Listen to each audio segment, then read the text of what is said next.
There are families the world thinks it knows. Families whose names appear in headlines, whose lives play out on national stages. The McCains are one of those families. But behind every speech, every election, every moment in spotlight, there were real people. Real bonds. Real heartbreak. And now, one of those bonds has been broken forever. Doug McCain, the eldest son of the late Senator John McCain, is gone. He died suddenly at the age of 66, without warning, leaving behind a family still learning how to carry the weight of his absence. And when his sister Meghan finally broke her silence, what she said stopped people in their tracks. But who exactly was Doug McCain? And why are her words hitting so many people so hard?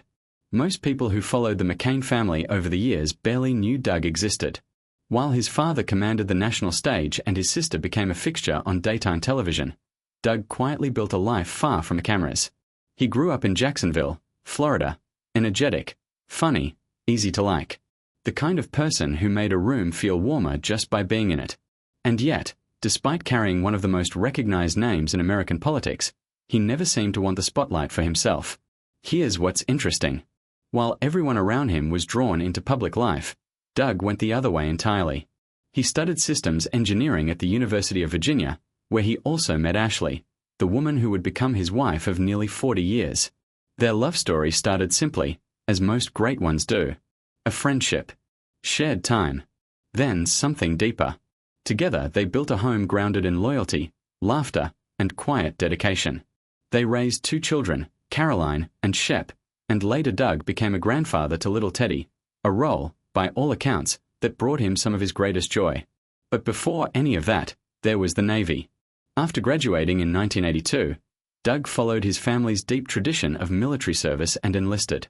He trained as a pilot of the A-6 Intruder, a complex, high-performance military aircraft used for precision strike missions. Earning those wings was no casual achievement. Naval aviation is one of the most demanding fields in the military, where the margin for error is almost non-existent.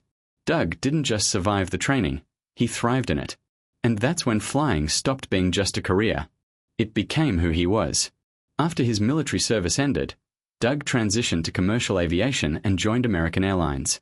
Over the years, through steady work and consistent performance, he rose through the ranks until he became a captain. Not just in title, in the truest sense of the word. Responsible for hundreds of lives on every flight. Calm under pressure.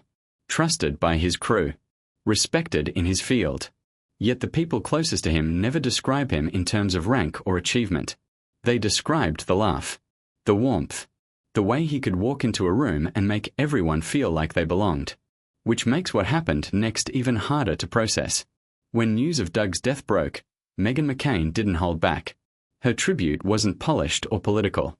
It wasn't written for public performance. It was raw, simple, and honest, the words of a sister who had just lost someone irreplaceable. She described Doug as one of her greatest supporters through everything. Through the television career, through the public criticism, through the grief of losing their father. Behind the scenes of Meghan's very public life, Doug was a steady, quiet presence. The kind of support that doesn't make headlines but holds everything together. She remembered him not for what he accomplished, but for how he made people feel. The humor. The joy. The conversations that stayed with you long after they ended. Thousands of people who never met Doug McCain read those words and felt them deeply. Because grief is like that.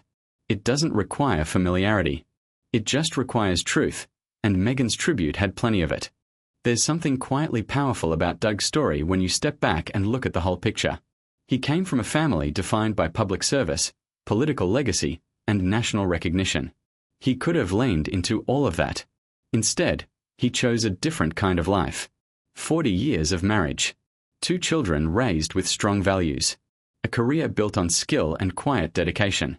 A laugh that people are still talking about now that is gone. That is a legacy. Not the kind printed on monuments, but the kind that lives in the people who loved you. His wife Ashley, his children Caroline and Shep, his grandson Teddy, they are now left to navigate a world with a very specific and permanent kind of silence in it. The silence where his voice used to be. Grief like that doesn't arrive only at funerals. It shows up during dinner. During a phone call you almost make before remembering. During the holidays. During the ordinary Tuesday afternoons that used to feel ordinary. Doug's passing is also a reminder that no family, no matter how famous, no matter how historically significant, is immune to sudden loss. It arrives without asking permission. It reshapes everything in an instant. And what Meghan's tribute ultimately revealed is this: beneath the political name, the public history, the decades of media coverage, there was a brother and a sister who simply loved each other. A man who made life brighter for the people around him. A family now learning what it means to carry someone only in memory. Some legacies are loud. Doug McCain's was quiet. And sometimes, those are the ones that matter most.